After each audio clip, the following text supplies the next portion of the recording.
Bom dia, hoje é 30 de maio, segunda-feira. Estamos iniciando mais uma semana no nosso estudo do contrato futuro de milha da B3. Hoje é um dia um pouco fraco, porque lá fora, na Bolsa de Chicago, não vai abrir, né, que é feriado lá. Não temos grandes notícias que vão, né, dar grandes expectativas inicialmente, né? É claro que sempre a gente pode ter surpresas ao longo do dia, mas hoje provavelmente é um dia que vai ser um pouco calmo, né? Até porque pelo movimento nos dias anteriores a gente teve algumas frustrações, né? Nas tendências que ainda pode estar num ponto de indecisão, aguardando alguns movimentos principais, principalmente a questão da colheita americana, realmente se vai dar certo, aparentemente está indo tudo bem. E aqui é a relação da safrinha, né? Qual é o volume real que vai chegar agora? Se realmente a gente vai ter uma demanda para absorver toda essa oferta que vai chegar. Então, isso que provavelmente que vai movimentar mais fortemente o preço do milho nas próximas semanas, né? Mas essa semana ainda talvez seja um momento de indecisão. O que aconteceu aqui na semana passada e qual que é a nossa projeção agora? Nós tivemos na semana passada, depois de chegar na alta no contrato aqui, né? Lembrando que a gente está trabalhando com o contrato CCMU e CCMN. Então, a gente teve lá por dia 16, 15, 16, né? O mercado trabalhando nas máximas do contrato e começou uma correção que durou quase a semana inteira. E chegando aqui, deixa eu dar uma travadinha.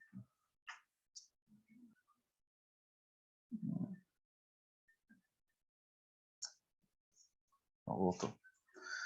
Chegando aqui até o dia 23, né, uma queda, e teve uma pequena recuperação aqui do preço no dia 24, pela notícia lá de exportação para a China, e devolveu tudo e um pouquinho mais nos dias anteriores.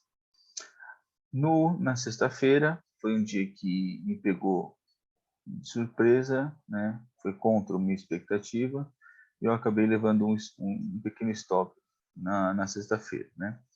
Já estamos aqui na abertura do pregão, temos mais uns 5 minutinhos e pouco aí antes da abertura. Vamos mandar rápido aqui com a nossa perspectiva do que pode acontecer e do que aconteceu na sexta-feira. Na sexta-feira, vamos colocar um time frame aqui de 20 minutos. Qual que era a nossa expectativa, né? A gente sempre discutiu, né? Sempre não, né? Desde algumas semanas atrás, a questão do possível rompimento de regiões importantes, né? De duplos fundos, voltando aqui no diário, que essa região aqui do 93, né, que rompendo essa região com força, poderia chegar a buscar aqui a região dos 85, né? Então, essa é uma expectativa que eu já tentei anteriormente, né? Aqui lá por dia 10 já tentei fazer isso e acabou não dando certo. E na sexta-feira também eu estava com essa expectativa e também acabou não dando certo. Dessa vez ela me pegou, foi uma armadilha bem interessante que eu caí, né? Porque o movimento foi muito bonito, né?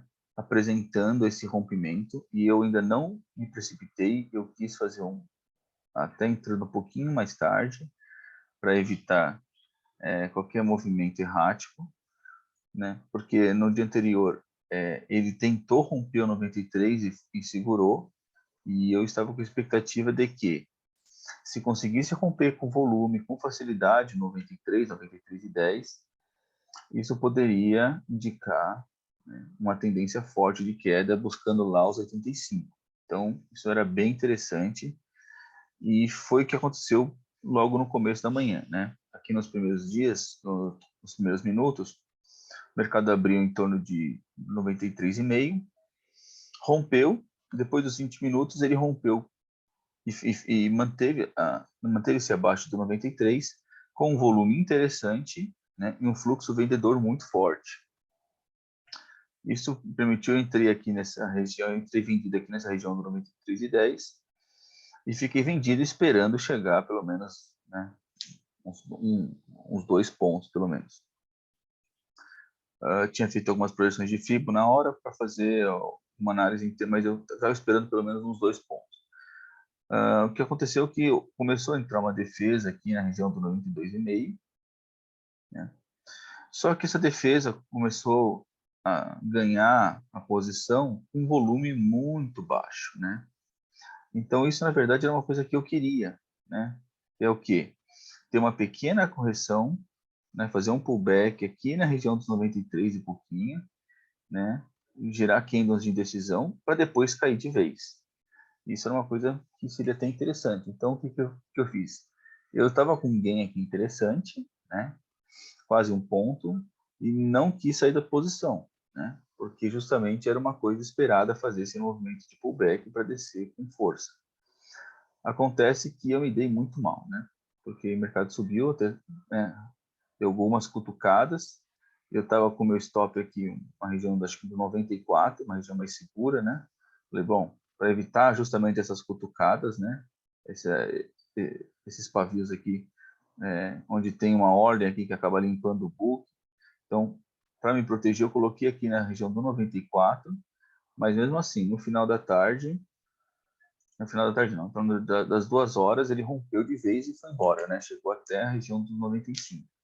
Então, esse fluxo comprador, ele começou pela manhã e se manteve ao longo do dia, acompanhando o mercado externo de Chicago, né? Olha só, lá fora, né? Vou colocar aqui no 60 minutos, né? Então, lá fora o que aconteceu? O mercado, a partir das 8 da manhã, começou a virar altista e manteve-se ao longo do dia, praticamente, né? Tendo uma forte alta.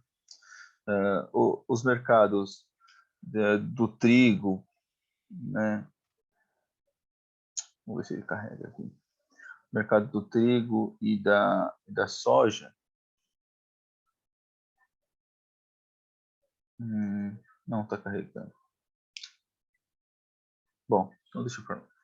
Então, o mercado do milho manteve-se em alta e ele foi o drive que levou a nossa bolsa também para subir. E o petróleo também apresentou uma alta muito forte no dia, né? Então, foram fatores que empurraram o nosso mercado e eu estava numa expectativa de um movimento desassociado devido às novas informações que a gente estava acompanhando na semana, né? Durante a semana ele perdeu essa correlação, isso permitiu novas análises e a gente não ficou tão grudado com o movimento lá de Chicago. Mas na sexta-feira foi um movimento parecido, né? Então isso acabou derrubando a nossa expectativa de rompimento de baixa.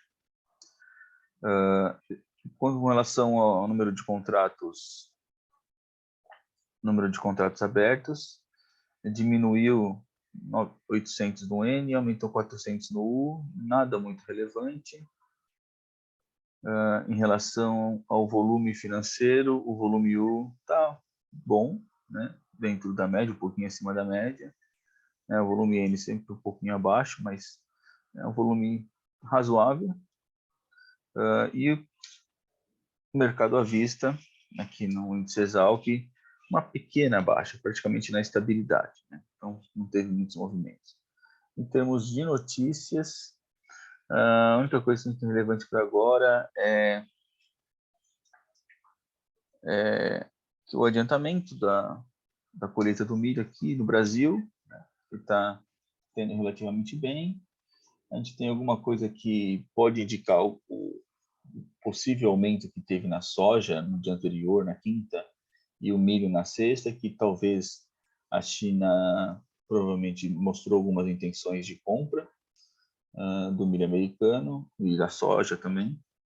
Então isso pode ter dado uma empurrada no preço, né? Uma levantada no preço. Mas nada muito contundente, né? Então a gente não tem muitas notícias agora de que podem ser novos drives agora para o movimento, né? Então vamos ficar na guarda. O clima também não tem nada muito importante. Então a gente vai ficar no aguardo hoje, né? Provavelmente talvez nem opere, porque lá fora também a bolsa está fechada. Então a gente vai ficar esperando aqui para ver se tem alguma coisa interessante, mas a expectativa hoje não é muito boa para operar, né? Então, até mais.